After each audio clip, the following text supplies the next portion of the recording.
back to work. Good morning, Brian. Good morning.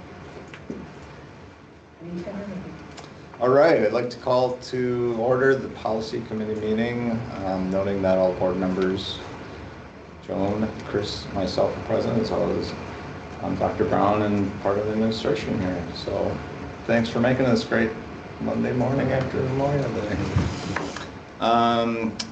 I'd like first approval of the agenda. So moved. Second. All in favor? Aye. Aye. I did not receive any public comments, and we don't have any, so just going to kind of comment on this meeting is sort of, for the past, actually since I've been on here, we've been reviewing the whole policies, and we've had a spreadsheet kind of going over, kind of giving us the guidelines of all of them, and that's, since we're now past that, we're kind of just taking specific policies right now.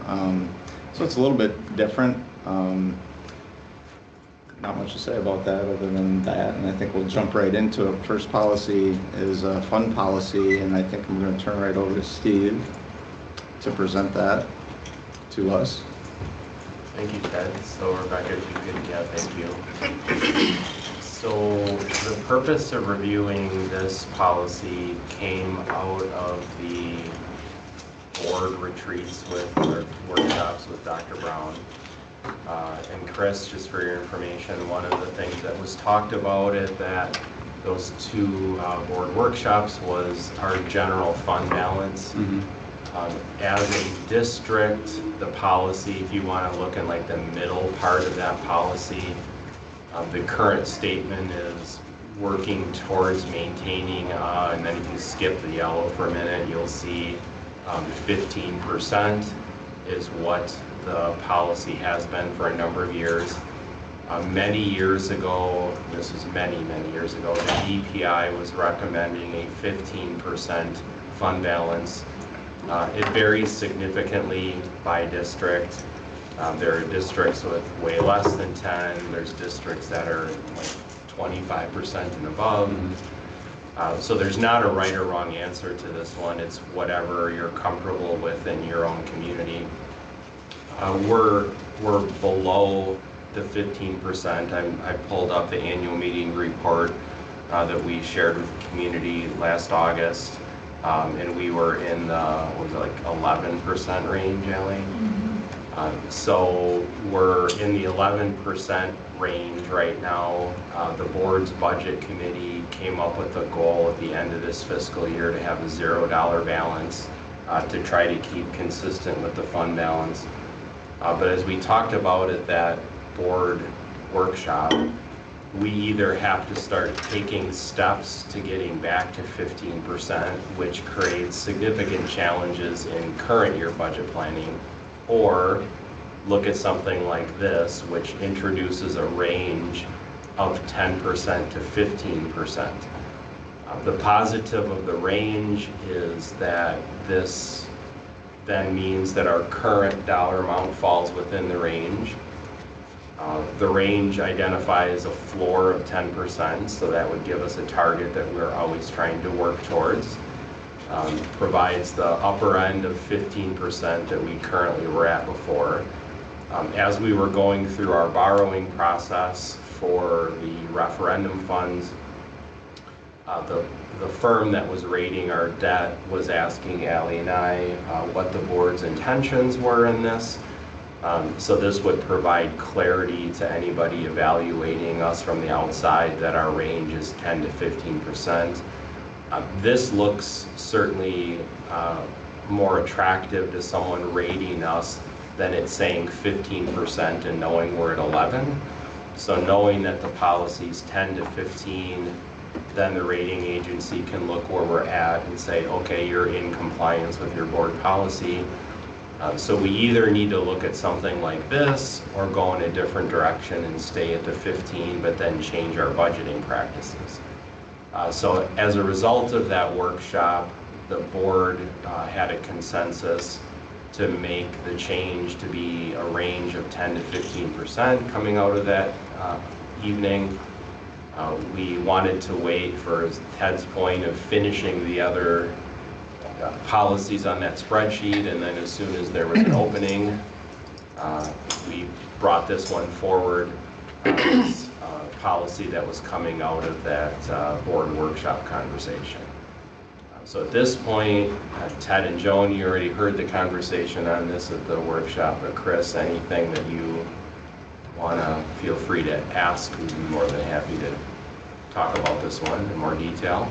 Yeah, I mean, how comfortable are we with the ability to maintain that 10% floor? You know, with current budgeting practices and what we have forecasted, is there any concerns about being able to maintain that? Yeah, that's a great question. So alongside this conversation, there's another goal related to the board's contingency budget. And so we currently have only $100,000 set aside every year for anything that happens to come up during the year. That figure's been in place for over 25 years. Right. That dollar amount is no longer really reflective of the type of risks that can happen in any one year. So one of the ideas that's bringing forward in Dr. Brown's goals is to identify a new contingency amount, let's just say $500,000, build up to that over time. And then in the ideal scenario, in good years, you don't use that, and those funds go back to the fund balance to allow you to build it or maintain it. So I would really say those two goals are really connected. If we don't improve the contingency, then it's unlikely we're going to improve the fund balance. Because as an example, this year, our legal bills alone used up the contingency. We had another issue with an individual student that used up the contingency. And so we put ourselves in a spot where we couldn't cover those two expenditures. Sure. So moving forward, I would say I'd keep in mind as a board member the contingency goal I view is directly connected to this, and without them working together, it's going to be hard for either one of them to accomplish what we want to do. You will see that as Dr. Brown presents all of the goals. Are you doing that in June or July? June. In June, and how they're all basically connected together. But that's a great question. I don't think you can do one without the other. Sure. Yeah, my initial observation was that was really low. You know, it was almost, you know, figurative, it's not effective. So I think that's a great approach to take in the future. So do you want to vote on these? Yeah, I think we'll one take at a each time? one individually, so. So I would make the motion to move this to the full board. Second. All in favor? Aye. Thanks, Steve. The next one, purchasing policy. Either Steve or Ally would like to take this. So I'll mention that this also came out of the conversation at the board workshop, but I'm going to ask Ally to share what these different thresholds mean and how she would have to set that up to really make sure that it works moving forward. So Ally, if you wouldn't mind reviewing this and kind of how this would work in Skyward, our financial system. So currently in Skyward, every purchasing group, whether it's a building or a department, has their purchases set up to be, if it's over $1,500, it goes to the principal, or if it was like in Lee's department, she would have to approve it.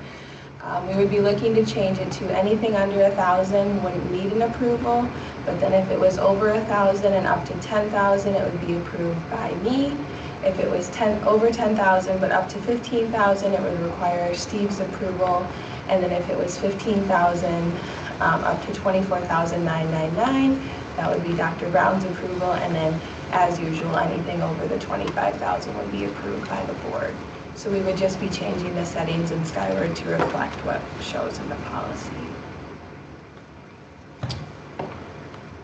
Any comments, questions on that?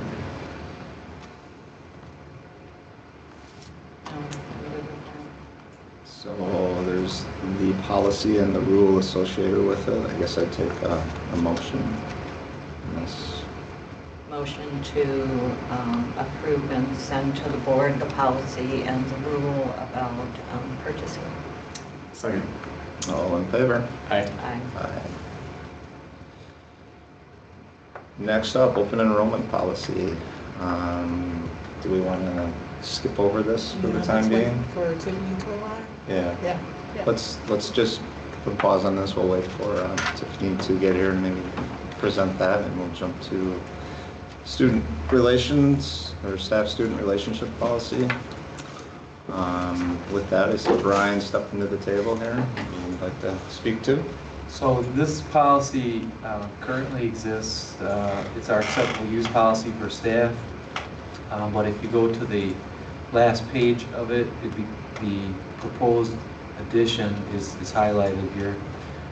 And so this centers around discussions that we've had with a number of building administration and staff about just at times the blurring of personal and professional communications with students. And so this is designed to give some clarity to all involved about, we understand there needs to be communication between staff and students, but we want it to occur on official channels because we can maintain those records. The transparency that it affords all involved is a great protection.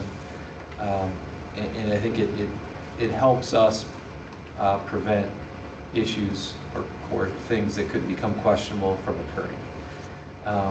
Did review this administratively a number of times, also offered it to the WTA for their comment and review, and then followed up with them about it. They chose to respond with silence, and so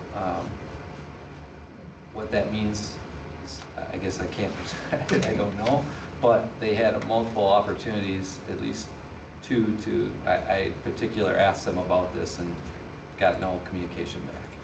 So I guess with that, I would take any questions that you might have. I think that's a good and appropriate addition to the policy. Beyond that, so they just outright didn't respond at all. So I shared it with leadership in an email, and then I asked about it in a meeting, and they said they were going to circle back with me, and Okay. they did not. So I did not ask a third time. So would this also be, if it's just certain staff, would that also be inclusive of coaches? Yep. Yes, So, it would. so like the respective platforms that the coaches utilize to chat with their team and send messages out, would those all be falling under the category of district approved applications? Okay. Yep. And so that is, this is obviously policy, which is, a certain level. There's some administrative guidance that Annie and the community is working on to provide clarity, kind of lay this out, because we do have particular channels that we want coaches to use. Sure. That both ease of communication back and forth, but also there's record keeping involved. Right. Okay. So, Brian, the communication to the staff about this will come from Annie and... Yeah, it's Annie and I are going to work After together on this, and because there is some potential for untangling that needs to occur. Yeah. We're going to notify staff going into the summer that this is taking effect, and that give them the timeline of we want them untangled by the time we're returning the students in the fall. Are there instances where the staff has a relationship with a student that is out, it's not even personal, but they're doing, they're helping them out in instances that really is outside of their job, with the school district, but it, may be related in some way, but that communication would take place on something that's not, you know what I'm trying to say? There's, Well, if it's a counselor or... Sure. What I would say is, I don't know of any particular instances of that right now, but I know that certainly has happened, right? And I think one of the things that the kind of policy identifies is if there needs to be a different channel for those things, you know, the kind of policy speaks to making sure that that employee is notifying their supervisor, right? And keeping at least the up the chain of command, if you would, informed, so that there can, you know, there's that level of continued opportunity for transparency, right? You know, it really becomes, at that point, we're trying to serve a student or a family in the way that they need or want us to help them, but we also are doing that to protect our employee from that potential viewing of being improper. Yeah.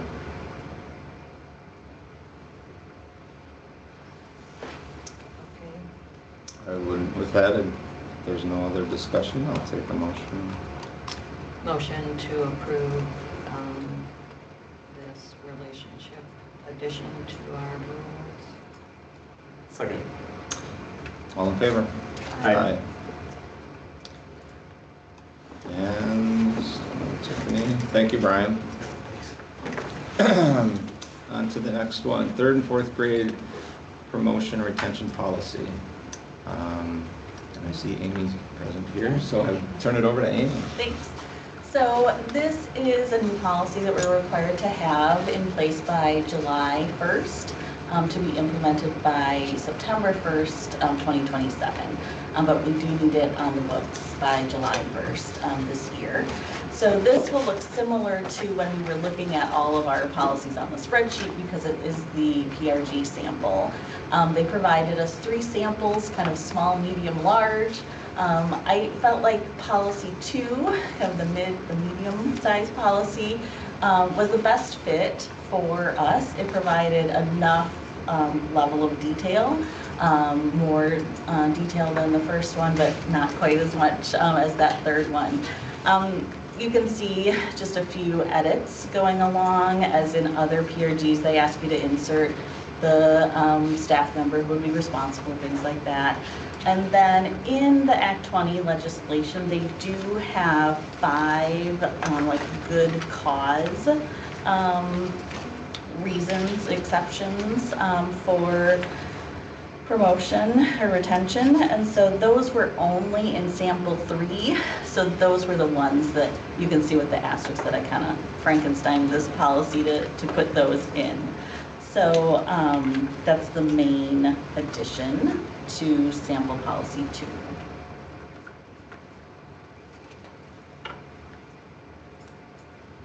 So when those exceptions, when we need them, like if they've already been detained 1 or held back 1 year, and so we're not going to do it that next year, what's the process for that student? Like what's happening then? Yeah, so we have a lot of robust supports already, just typically with our multi-tiered system of support. So we would have math and reading interventionists, the classroom teacher, we would have that intervention enrichment block, classroom differentiation. So we find that we are able to provide enough supports for the child to kind of reasonably access the grade level material. And obviously that monitoring continues on at each level, Absolutely. and this is just the critical one that we're looking at.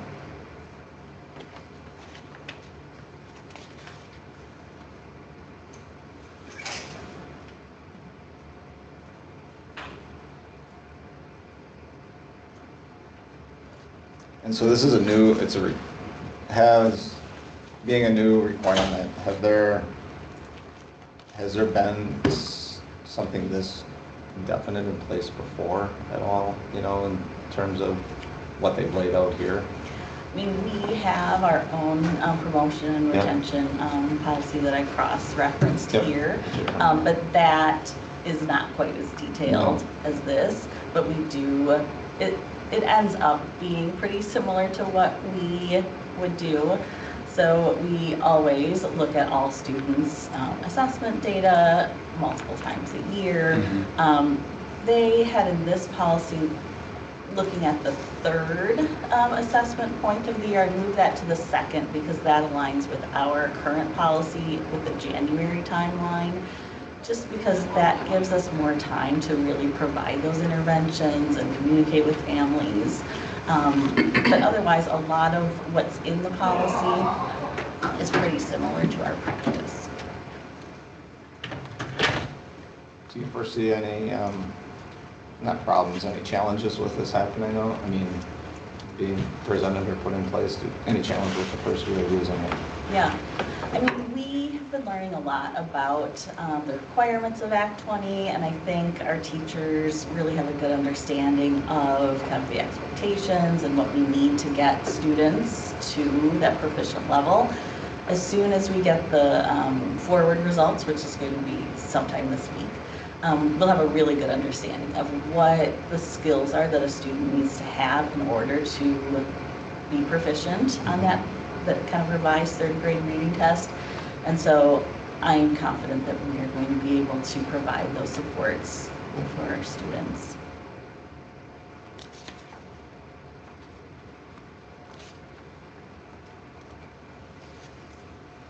And ultimately, the parent could still require promotion. Like the parent could request Well, promotion. yeah. I think we have it that we have the final. So that, I was looking for that. What Because I page read are you? that in, so that is crossed off here, that the parent's desire is not the end of it. What page are you on, Joan? I can't remember where I saw Oh. that. Parents' request for reconsideration. Yeah, where are you seeing It's this? 5, and it's crossed out, it's 5 amended at 5. Is that crossed off? No. No, I just. Yeah. So the parent can request reconsideration, but the final decision would be made by, that's where we have the director of elementary C&I and the district administrator. Oh, okay.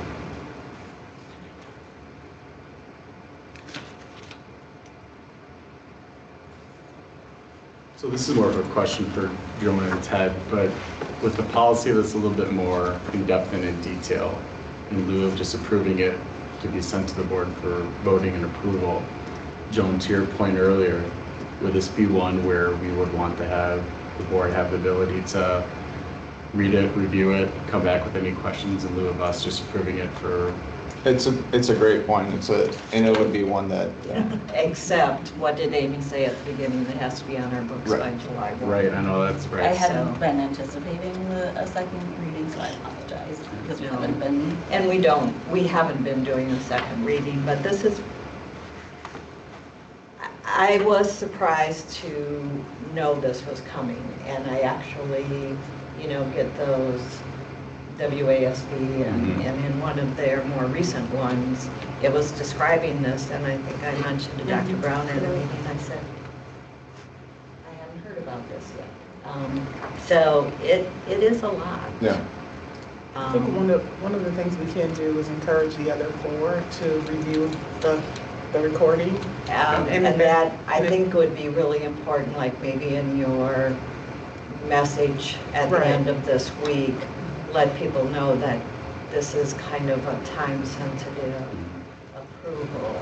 We can send it out today, actually. Hey, we have policy this morning. This is a one policy that you want to Yeah. get your eyes on Yeah. sooner as opposed to later. And then they can call us and ask us any questions they might And- have in preparation for the board meeting. I think it's important, I was kind of reading through all of them, and then it was like, I'll just put in the recommended one. Sure. And I can tape it up so it doesn't Yeah, have if the it's- notes and everything. Yeah, put in the necessary parts and put in what it is that you want approved, because it was was kind of hard to follow it all. Yeah. In the past, on policy committee, people have wanted to see Yeah, all and I the get that. families. And I appreciate it. I mean, appreciate the I like that background. it had all of it in there and then came with the I mean, I like the way that was Yeah, done, so. I appreciate all the background, but then it was like, no, No, it's a lot. it's a lot. Yeah, I was getting cross-eyed when I Yeah, was. it's a lot, and then it was, now is this, yeah. Yeah, and if we could do that prior to our meeting in June. But if you feel this is the best, you know, and again, this whole Act 20 is, I think, something you have to live with, and then if you see that it requires changes, we can always come back and make those Absolutely, changes. because we don't actually, we have to have this on the books, but we don't have to actually implement it until Exactly, 2027. exactly, and I think that's a good point to make to the board. It isn't for this fall. Okay. We need to have it on the books, and we can review it maybe one more time next year, Yeah. especially as we see scores coming in Absolutely. and find out how many kids are going to be affected, and Correct. really, what is our world with this policy and our kids? Yeah, I mean, I don't think it will result in a lot of retentions, because if you look at, you know, those exceptions, and also just on page 4, you know, the criteria, you know, if we can provide the student with a realistic opportunity to participate in 4th grade, and that retention would be, Yes. it's not going to end up with a lot of students. Right, and it's retention really in a subject matter more than a full grade level, and Well, we would provide them with 4th grade instruction. correction, yeah. But just with supports. Right, yeah, so, yeah, as much as we can send to the rest of the board would be important. But with that, I do support moving this and would make a motion to move it out to the full board. Second. With that heads up to the full board, yeah, ahead of time, so, okay. All in favor? Aye. Aye. Thank you, Amy. Thanks, Amy. Yeah, thank you. Still no Tiffany, we'll go to graduation requirements policy. And Tim is stepping up to the plate. Good morning. Good morning. Morning, Tim. So we have 2 policies that relate to graduation. One is the main graduation requirements policy that speaks to what a student needs to have in order to graduate and receive a diploma from us. This policy is specific to the graduation ceremony itself. We have had for a very long time, I mean, I think this predates me, I would kind of actually have to refer to Joan, you know. It has been here a long, long time.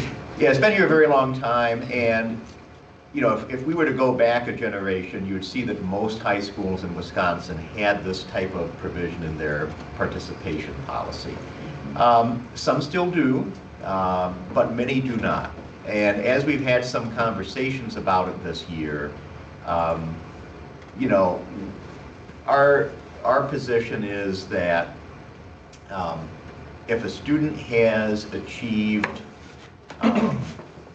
all of the requirements in our main graduation policy, because a student only graduates from high school once in their life, the ceremony itself, in many cases, has special significance to the student, and if not always to the student, their family.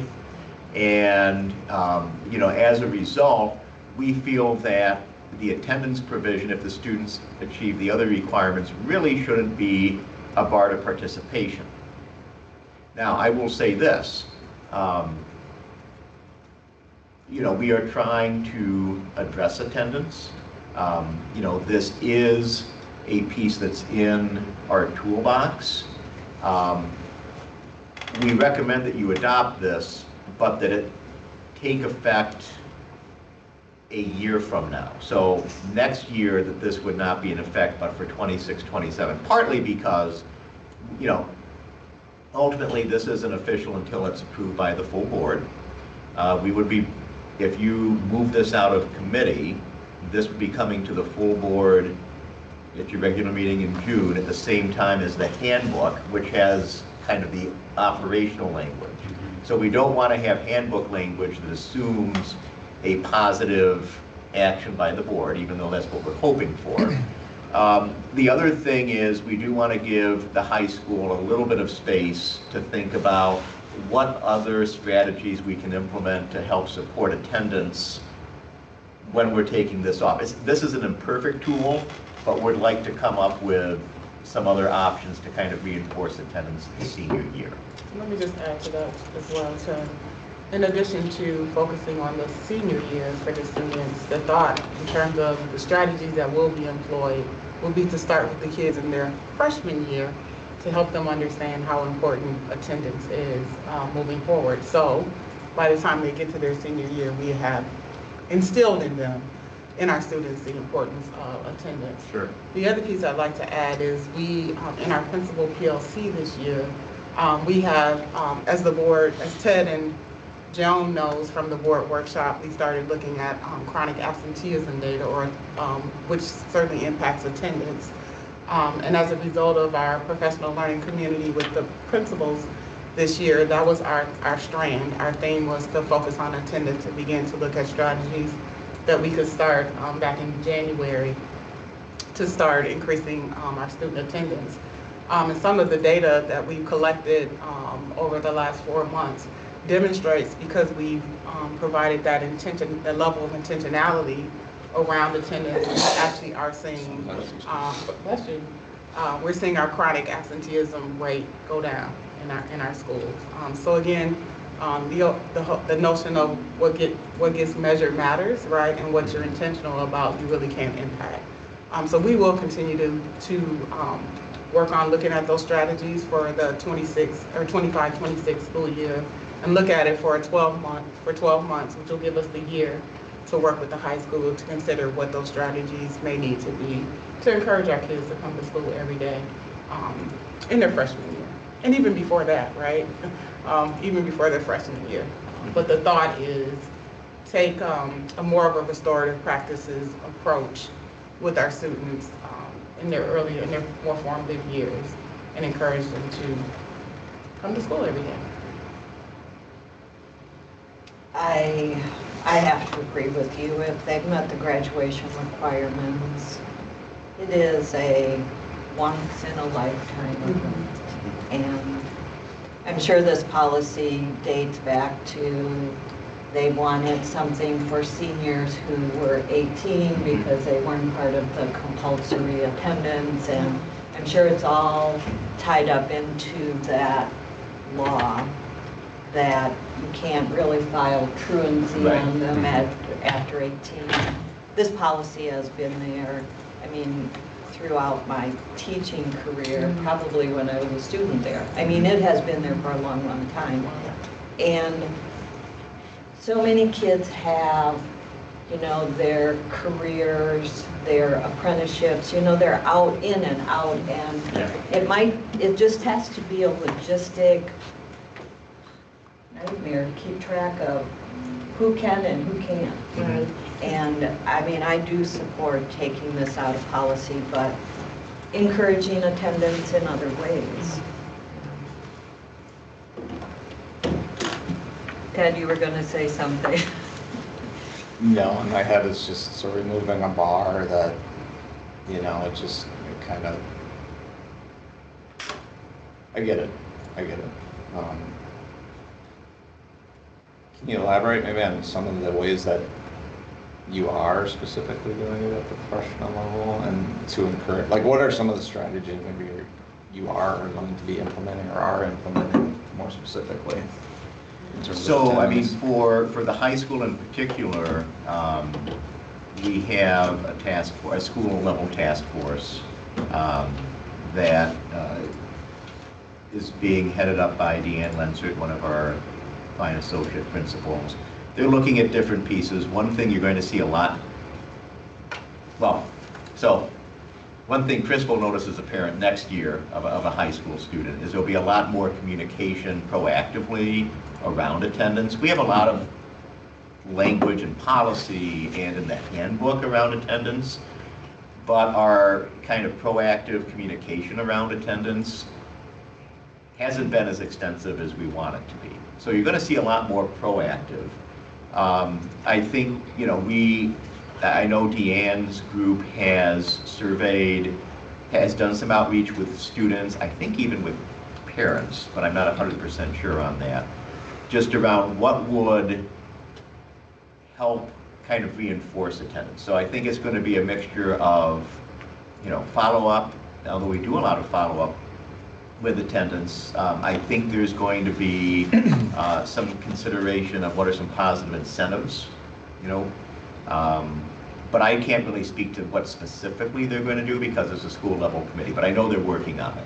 In addition to the school level, Tim, I would just also add, I've also looped Annie into this conversation from district-wide communications perspective.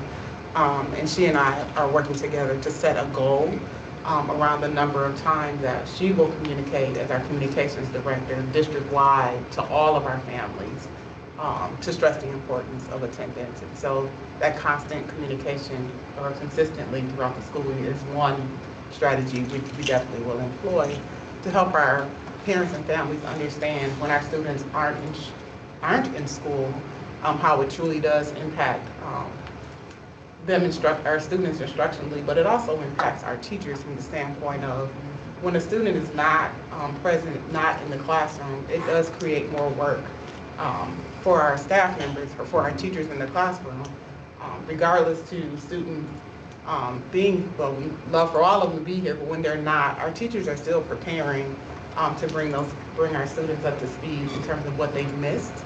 And so that creates the space for our teachers to work a little harder because we want all of our students to obviously be. And that's the consequence for the teacher in this, you know, so when you remove this, that's where I'm like, okay, what are the consequences of your actions? You remove it, you have you're still able to do it, and that's I get it, the whole dynamic of the school day in this generation is a lot different than years ago, but if there's no consequence to that behavior, even if you put incentives out there, that's the struggle. The incentives are enough, doesn't matter, I can still do this. And sorry, go ahead, Joe. Well, what I was going to ask is, what is the data tell us about attendance from junior year where they don't have this 90% requirement and senior year? So if you were to look at our data, which I don't have keyed up to bring in, but you would see, and this was true pre-pandemic, it's true post-pandemic. Ninth grade students have the best attendance, and then it, you know, gets a little less every year. Now, the absolute levels were lower pre-pandemic. They're higher post-pandemic, although we've made some good progress on that this year. But that tendency of it gets a little less every year is there. Now, one thing I do want to say, and this is kind of in the area of foreshadowing because you'll see this when the handbook comes forward at your regular meeting, is if you were to look at the language that we're striking here, and if you were to look at the language of our attendance policy, you know, this is something that, you know, talks about an attendance level, refers to the attendance policy. Our attendance policy really follows state law, which is up to 10 unexcused absences at the family's choice, or if the student's 18, student's choice. Now, as you noted, Joan, at 18, you're no longer subject to the compulsory attendance law. I mean, these things do, if you're truant, it goes to a municipal referral. Different municipalities take different levels of strictness at the municipal court level in enforcing this. Historically, our local court hasn't been the most stringent. I'll just acknowledge that. But if you were to look at our handbook, you will see that we follow, in the handbook, we follow policy and state law up to a point, but then we have this provision, if you document a family vacation, it counts outside the 10. As we looked at this year, we realized that's way more than state law. And the plain language of our attendance policy, which was just reviewed, for your point on policy review, Ted, in the last year or two, is those family vacations can count within the 10 unexcused, but there's no mulligan to go outside of that. So we are going to be removing that aspect, or at least we're going to propose that. I mean, ultimately you approve the handbooks, but we're going to bring that forward in June. So that would be a shift, you know, and again, it's just a point of communication. You know, the importance of attendance, to student learning, Right. the importance of attendance for the student in terms of being ready for life beyond high school.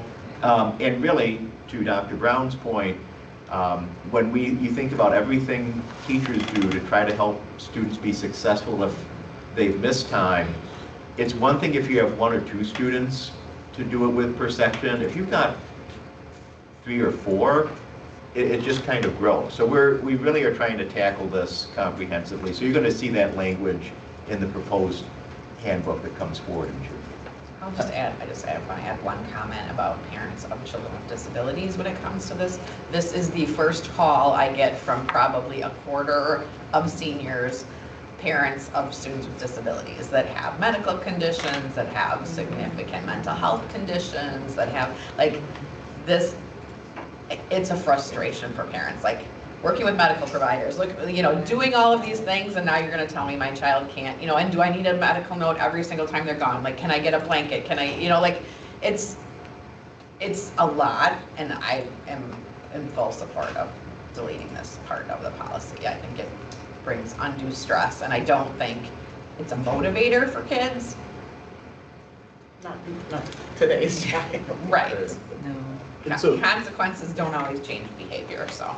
just to bring it back, I mean, this is specific to the graduation ceremony Yes. itself, Right. right? And Correct. I'm looking at the high school graduation requirements that, to your point, and that talks about the attendance participation requirements. So it's not as if this is the only tool, the resource that educators would have. So that, to me, that makes sense. And Ted, to your point, is there a consequence to the educator? You know, I think the teacher can put in the rails to kind of help, like you only get so much time to make up. And they probably already do that. Yeah, it's all over the place. It is all over the place, but this might force more guardrails on some of those late work and. I mean, they want to be accommodating. Sometimes They I do. feel they're too accommodating. Yeah. But, we refer to, Tim, you mentioned the board policy, the graduation requirements, and I remember going over that. I don't remember where we landed on it, but if I go and look, that one isn't in there. Did we repeal that one? That's where I'm. No, it should be in there. I'd have to defer to Rebecca on that. I'm looking at it. Is it It's a pretty key, it's a very key policy. 3.5. Yeah, I was looking at 345.6. To your Correct. point, I could not I find didn't know if we 345.5. renumbered. So then I was. There we go. It's right there, Rebecca. 345.6. Right, It's just referenced incorrectly. It's referenced incorrectly, that's what I'm saying. That's So okay. I don't know if we renumbered and didn't renumber, you know, because. It's gonna be 45.5. Yeah. 345.6. It should be, Yeah, let's just get the number straight. correct. Yep. Yeah, that's my concern with it. I think it makes sense, I can support it.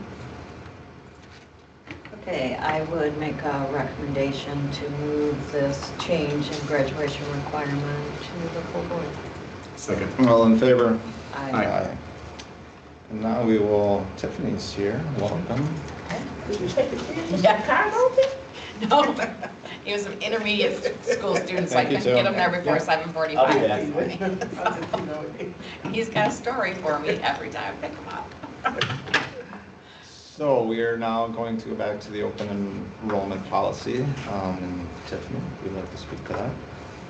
Yeah, I think what the key component of the two changes that we're proposing related to the open enrollment policy are, one, the sibling, like automatic acceptance of siblings.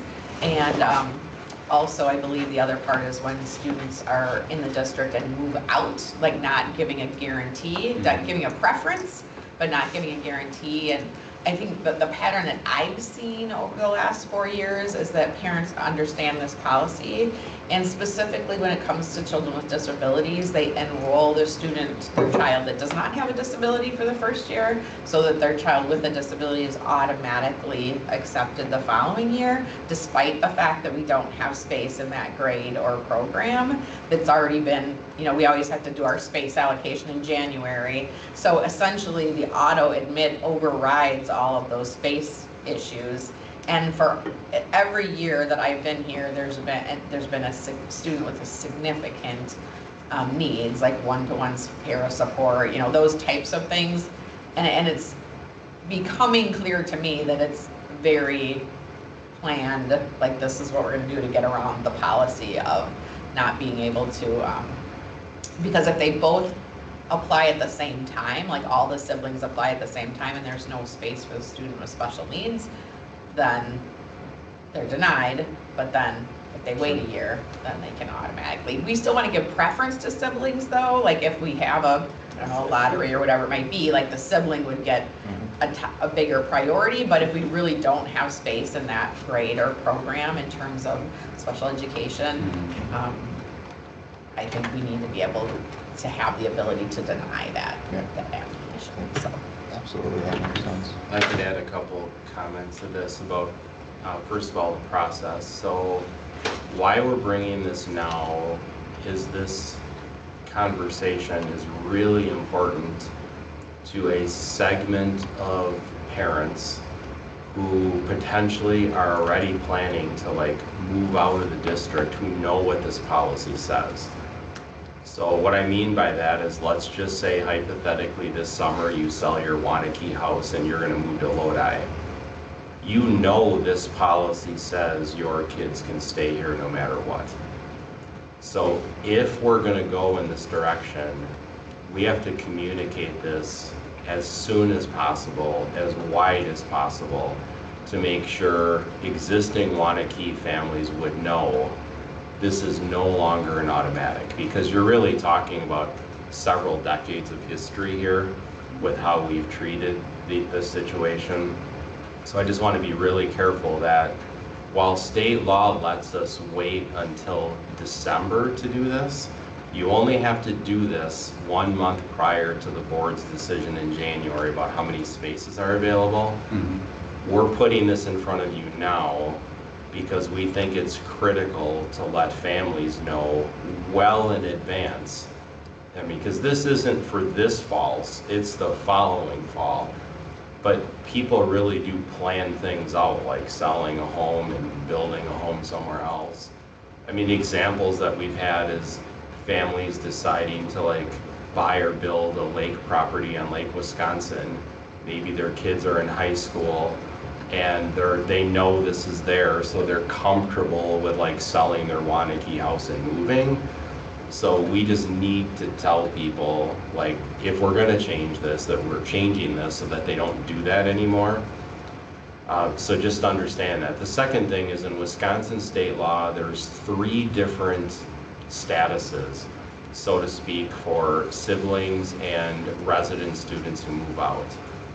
There's guaranteeing them irregardless of space available, which is what we currently do.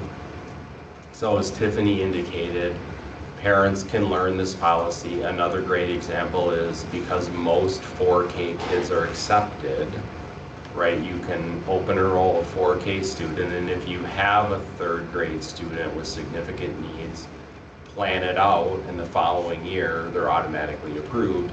Even if Tiffany's presenting to the board, there's no room in that program, right? So that's an important thing to keep in mind. So there's the guarantee, there's the preference. We're suggesting moving to preference, which is the middle tier. Preference means that if Tiffany says there's only 1 spot, and there's a sibling and a family we don't know anything about, the sibling gets the spot over the other family. So preference means they're chosen before any other like random selection process takes place. So it still is a positive place for these students to be in. They're landing in the preference area. The third option is the board doesn't have to give any preference. No, you don't have to do anything with students who move out or siblings. It could just be normal open enrollment applications. So you can do one of the three: guarantee, preference in the middle, or just have it be a standard application. But I think as we look at this, what we're finding is, because we've had this policy in place for a long time, there are a number of situations where we don't have the staff available to meet the students' needs, and yet we have to approve the situation because of the guarantee component. Preference is a reasonable approach. Many districts use the term preference instead of guarantee, because then you're having someone like Tiffany do her work for every program at every grade level, and then determines if there's space available. Mm-hmm. If there is, you give preference to one of these two situations, but in the event that there isn't, then they would continue with where they are. If you do have an interest in this, we would prefer action sooner rather than later, so Annie can do her work to just communicate the heck out of this to everybody, so that they do know that. That would be our goal. I get emails or phone calls from people quite regularly about this, that are planning, the Lake Wisconsin scenario, or they've got a property up north and their student is going to be like a junior. Please also know, absent all of this, there is a senior rule that the DPI has that lets you finish your senior year. So that's still there. Even if they don't start it? Even if, yeah. They're in for senior. Yeah, so there's a senior rule that exists outside of this. So what that would mean is that if you finish your junior year and then the family moves to like a lake home on Lake Wisconsin, they can stay no matter what by state law for their senior year. So that's always sitting out there kind of on the side of this. But this really does affect, you have a freshman, you have a seventh grader, you're moving to Dane, and you're on the Lodi side of the boundary. That hasn't concerned people before because of the way our policy's been written. And so I think as a board, you just want to make sure you are comfortable with this, because again, it's 20 plus years of history. But Tiffany has noted since she's joined the district, the guarantee just has changed the way she's able to do her work, and with student needs increasing, more and more districts are looking at either the preference or just treating it as a standard application, so that someone like Tiffany can plan staffing moving forward. So there'll be more, since it's not automatic, there'll be more preferences on the list. Is there ranking of those preferences then? There's some kind of ranking procedure, or? I don't know the answer to that question. How the preference, like if they just, all the people that have preference are put into a pool, I guess I don't know. Yeah, so what we would end up having to do, Ted, is, so first of all, let's just forget about students with IEPs for a minute and just think about like a standard situation, like 9th grade, let's say we have 4 openings. We would grant preference, and if there are less than 4, or 4 or less, those take up the 4. If there happen to be more than 4, we would need to randomize those. So let's just say there were 5 or 6, and part of the policy, you notice that we changed our process to a random computer selection. Mm-hmm. We'd have to randomize the numbers above 4, assign them, know that they would then get preference in that order, and then ultimately only if those students were all given preference and enrolled would any standard application be approved. So Rebecca just scrolled to where that was one other minor change we were asking to consider was really using a computerized random selection process for that. But yeah, we'd have to find a way to randomize the preferences if necessary, and then of course everyone else. But Very similar to the open enrollment process. itself, yep.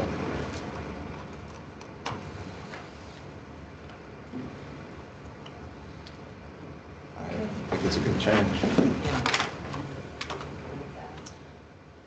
So I would make a recommendation to move the open enrollment policy changes to the full board. Second.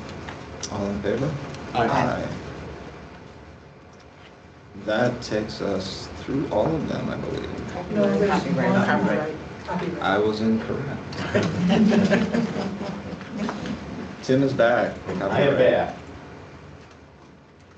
So this is kind of, you know, the little light at the end of the caboose on the train. So these are the last of our old policies. And as part of this, Rick and I have had conversations. I've spent a lot of time with Sarah Wendorf and Cassie Roberts, who are our co-chairs of our library media ed tech specialist department. They've worked with their team. So we have three different pieces to this. One is per WASB recommendations, we are updating to their PRG version. Secondly, we have a local rule, which Sarah, Cassie, and I, and then through them, the LEMTech team have reviewed to update to be more contemporary. These policy technology's changed a lot since the last time we touched these policies. And then, as Rick and I looked at Rule 2, it's not something WASB recommends to have in policy. It's extremely procedural. It's really not the type of thing that should really be in a policy document. We will have internal processes around requesting use. The other thing is that there are just so many different types of reproducible media today versus almost 20, 25 years ago, you couldn't have a single set of procedures. So update to the PRG version, modify our local rule, and then Rule 1, and repeal Rule 2. Happy to answer any questions. The updates? Yes. So you have commented stuff, and the updates are put in place. Just looking at that. Right, the comments, so again, just to kind of facilitate the piece, we created a shareable document, and those went out to the teams. You're seeing kind of all of the feedback that kind of came in from the team. The actual edits in the policies, the markups you see in the text. Right.